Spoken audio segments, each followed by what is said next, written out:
So mga par, kagaya po sa mga sinabi natin sa nakaraan nating video, na kung meron mang kailangan si Boss Turkey Alalshik na fighter na pwede lumaban sa undercard ni Canelo at Crawford, malamang si Junto Nakatani na ang una dito mga idol. Dahil bukod sa pound per pound ito, galing pa ito sa Asia, sa bansang Japan, na talagang magpapaboost na malaki sa laban ni Crawford at Canelo. At na special mention nga dito mga idol ni Boss Turkey itong si Nakatani, na gusto niya ito kunin lumaban under sa Riyadh season. Bagamat tila mali tayo mga idol sa tiyanta natin, na posible makalaban ni Junto Nakatani ang ating pambato na si General Casimero. Para kasi sa atin mga idol, mas magandang tune-up fight ni Nakatani itong si Casimero para itest nito ang kanyang sarili sa laban kay Inoue. Bagamat ayon sa rumors mga idol, ang pinipisil na posible makalaban ni Junto Nakatani walang iba mga idol, kundi ang nagpahirap kay Naoya Inoue na si Ramon Cardenas. At para sa atin mga idol, hindi tayo tutol sa pagbili ni Nakatani kay Cardenas. Alam na kasi ng lahat mga idol kung ano ang kayang gawin ni Cardenas sa bakbakan. Kumbaga tested and proven na ito sa laban kay Inoue, pero si Cuadro Alas hindi pa natin ito nakita na lumaban kay Inoue, kaya meron talaga dito advantage si Cardenas. Pero gayon pa man mga idol, hindi pa naman official ang laban, abangan pa rin natin to.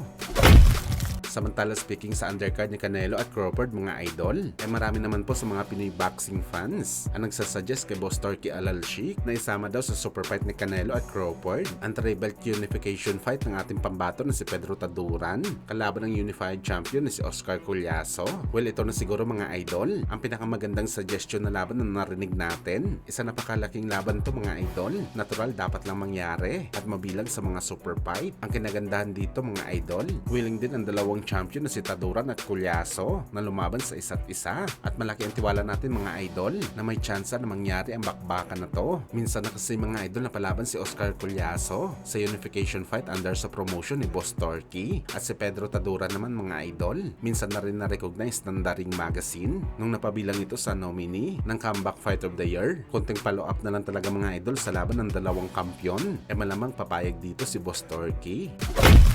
Samantala tila mas lalong dumadami nga po mga idol ang nagsasabi ng mga boxing fans na kailangan daw ni Manny Pacquiao ng himala para manalo sa laban kay Mario Barrios. At ang dahilan nga dito mga idol, winasak nga daw mga idol ni Mario Barrios itong si Yordenis Ugas na siya naman daw ang nagbugbog kay Manny Pacquiao. Well, kung ganito mga idol, ang basihan sa magiging kalalabasan ng laban ni Pacman at Barrios dahil binugbog ng Mexican-American fighter itong si Ugas. Kung ganun mga idol, pwede naman pala natin sabihin na binugbog lang din ni Pacquiao si Torman na siya naman ang nagbali sa ilong ni Barrios. At baka hanggang sa ngayon mga idol, wala pa reaction si Torman dahil sa nagdadalawang isip ito mga idol na piliin si Barrios na manalo dahil binugbog ito ng Pinoy legend. Naniniwala pa rin tayo mga idol na style make fights pa rin ang laban. May lamang lang talaga ngayon si Mario Barrios sa hangin dahil sa 46 anyos na si Boss Manny. Pero isa lang talaga masasabi natin dito mga idol, talunin man o matalo si Pacman sa bakbakan, talagang hindi ito papayag mga idol na hindi nito mabubugbog si Mario Barrios sa ibabaw ng lona.